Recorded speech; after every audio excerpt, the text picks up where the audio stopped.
ගත්තා. බුදුහාඳුරු කියන ඉස්සෙල්ලාම පිළිකාව හැදිච්ච ගමන් මේ කරුණු පහ සිහි කරන්නලු. මේක මට වෙච්ච දෙයක් නෙමෙයි. මේ ලෝකේ දිරන අය දිරනවා, මැරෙන අය මැරෙනවා, ලෙඩ වෙන අය ලෙඩ වෙනවා. මේවා කවදාවත් නවත්තන්න බෑ. එහෙම හිතුවහම හිත ශක්තිමත් වෙන්නේ නැද්ද?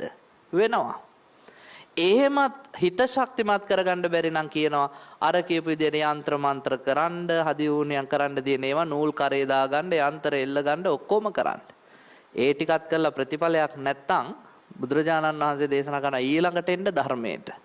බෝධි පූජාවක් තියන්න, බණ ටිකක් අහන්න, පිරිත් ටිකක් කියන්න, දානයක් දෙන්න, තමන්ගේ ජීවිතය අනිත්‍ය සංඥාවකට විදර්ශනාවක් වඩන්න, හිත නැඹුරු කරන්න, සමාහිත කරන්න, ඔය ටිකත් ඔක්කොම කරන්න. ඒ ටිකත් කරලා හිත විසිරෙනවා නම් අන්තිම ඔප්ෂන් එකට එන්න කිව්වා. මොකද්ද?